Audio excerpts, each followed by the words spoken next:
तब हुआ जब मैं 15 साल का था। मेरा दोस्त एंथनी चाहता था कि मैं रात भर रहूं, क्योंकि उसके माता पिता पूरे वीकेंड बाहर थे। मैं बाइक से गया और उसे पिछवाड़े में रखकर पीछे के दरवाजे से अंदर आ गया। हमने हर वीडियो गेम खेला, फीफा से लेकर कॉल ऑफ ड्यूटी तक। फर्श पर पॉपकॉर्न और जंक फूड बिखरा था। रात बढ़ने पर हम गेम से फिल्म देखने और फिर रात 10 बजे के करीब शरारती कॉल करने लगे। एंथनी ने कुछ पिज्जा दुकानों को कॉल किया। मेरी बारी आई तो मैंने बस कुछ रैंडम नंबर मिलाए। उम्मीद थी कि कोई घर पर उठाएगा। शायद चौथी कोशिश में आखिरकार किसी ने फोन उठाया।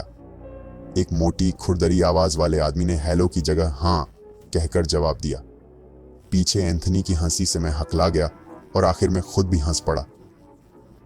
मैंने कभी शरारती कॉल नहीं किया था, इसलिए मैं इसमें बहुत खराब था।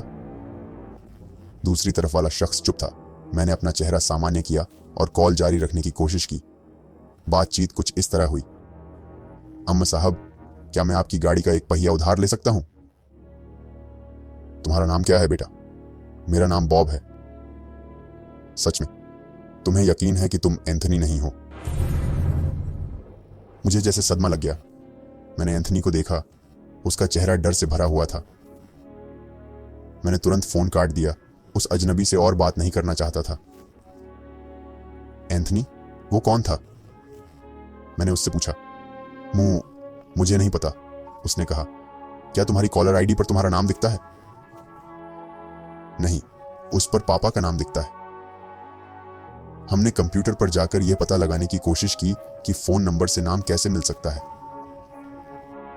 समझ नहीं आया कि उसे एंथनी का नाम इतनी जल्दी कैसे पता चल गया। वह उन व्यक्तिगत जानकारी वाली साइट्स पर होने के लिए बहुत छोटा था। हमने याहू आंसर्स पर सवाल पूछा, क्योंकि किसी को ऐसा अनुभव नहीं हुआ था। सवाल का कोई जवाब नहीं मिला। मैंने कहा वो पापा को फोन करे, पर उसने मना कर दिया। वीकेंड पर किसी को बुलाना मना था। हमने लिविंग रूम में सोने का प्लान बनाया और अधूरी फिल्म फिर से देखने लगे। फोन कॉल भूलते ही मैं और एंथनी ने एक दूसरे को देखा जब बाहरी दरवाजा खुला और अंदर वाले की घुंडी घूमी।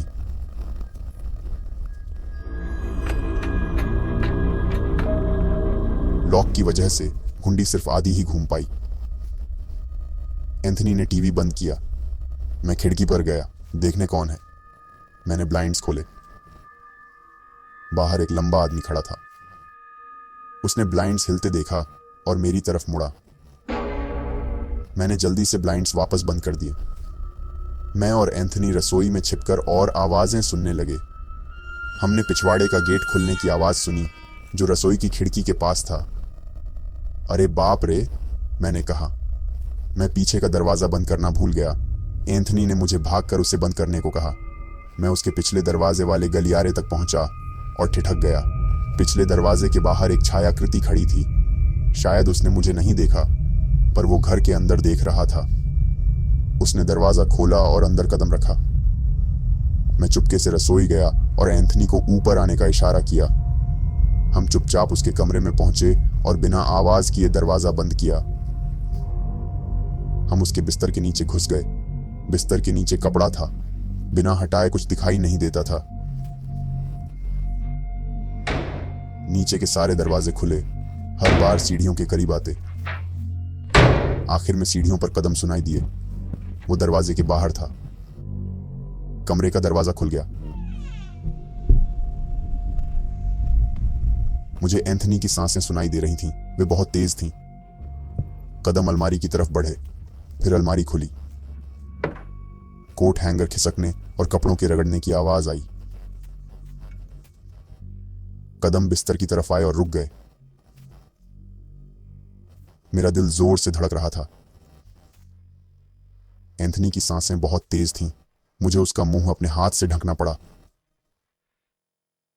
अब कमरे में सन्नाटा था। हम इतनी देर तक पड़े रहे, लगा जैसे वो चला गया हो। मैंने एंथनी के मुंह से अपना हाथ हटाया और उसके कान में फुसफुसाया, क्या हम भाग सकते हैं? वह जवाब देने ही वाला था कि अचानक एक भयानक, दिल दहला देने वाली चीख सुनाई दी। एंथनी को बिस्तर के नीचे से खींच लिया गया था। मैं रेंग कर बाहर निकला और उसे उस आदमी से लड़ते देखा। मैंने हथियार के लिए चारों ओर देखा। मुझे उसके नाइट स्टैंड पर एक पेचकस मिला। मैंने जल्दी से उस आदमी की पीठ में पेचकस घोंप दिया। उसने दर्द से चीखते हुए एंथनी को छोड़ दिया, जिससे हमें घर से भागने का मौका मिला। सड़क पर भागना हमारी स्थिति उजागर कर देता। पड़ोसी के घर तक पहुंचने में बहुत समय लगता। वह जंगल की ओर भागा और एक झाड़ी के पीछे छिप गया, घर को देखते हुए। पीछे का दरवाजा खुला और वह आदमी बाहर आया, आंगन में देखता हुआ। फिर उसने जंगल की ओर देखा। मुझे लगा जैसे उसकी नजर मुझ पर से गुजर गई जब वह पेड़ों के बीच देख रहा था। लगता था कि अंधेरे में वह हमें नहीं देख पा रहा था। फिर उसने अपना सिर हमारी ओर घुमाया। मैं झाड़ी के पीछे छिप गया। जो वो आ रहा है। क्या? यार उठो, हमें भागना होगा। वह सही था। वह आदमी तेजी से हमारी ओर आ रहा था। वह हमें कैसे देख सकता था? हम जंगल में भागे, पत्तियां कुचलते हुए जो हमारी जगह बता रही थीं। जब एंथनी गिरा, मैं भी झुक गया। उम्मीद थी कि हम काफी दूर आ गए हैं। 20 सेकंड बाद पीछे से तेज कदमों की आवाज आई। हम पत्तियों में लेटे थे। कदम दो पेड़ दूर धीमे हुए।